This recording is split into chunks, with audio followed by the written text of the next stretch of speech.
Numbers 19:1. The Lord said to Moses and Aaron, "This is a requirement of the law that the Lord has commanded. Tell the Israelites to bring you a red heifer without defect or blemish and that has never been under a yoke.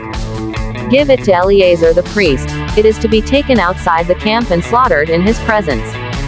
Then Eleazar the priest is to take some of its blood on his finger and sprinkle it 7 times toward the front of the tent of meeting.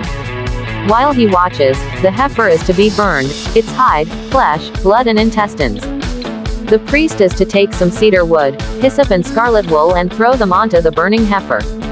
After that, the priest must wash his clothes and bathe himself with water.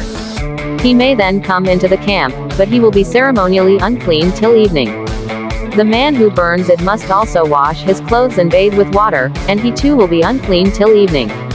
A man who is clean shall gather up the ashes of the heifer and put them in a ceremonially clean place outside the camp.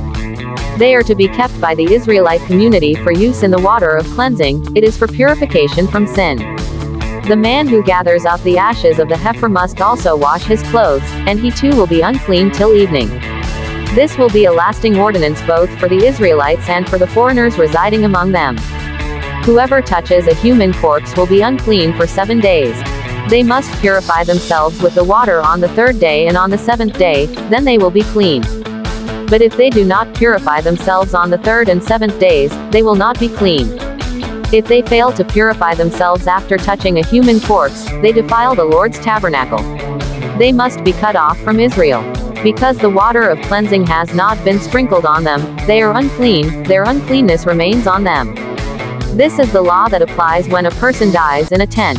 Anyone who enters the tent and anyone who is in it will be unclean for 7 days. And every open container without a lid fastened on it will be unclean. Anyone out in the open who touches someone who has been killed with a sword or someone who has died a natural death, or anyone who touches a human bone or a grave, will be unclean for 7 days. For the unclean person, put some ashes from the burnt purification offering into a jar and pour fresh water over them. Then a man who is ceremonially clean is to take some hyssop, dip it in the water and sprinkle the tent and all the furnishings and the people who were there. He must also sprinkle anyone who has touched a human bone or a grave or anyone who has been killed or anyone who has died a natural death.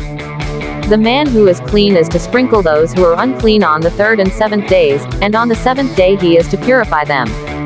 Those who are being cleansed must wash their clothes and bathe with water, and that evening they will be clean.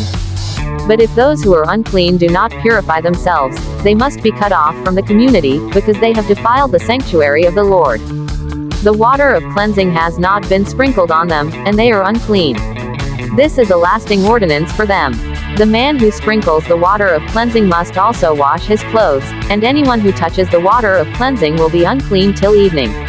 Anything that an unclean person touches becomes unclean, and anyone who touches it becomes unclean till evening.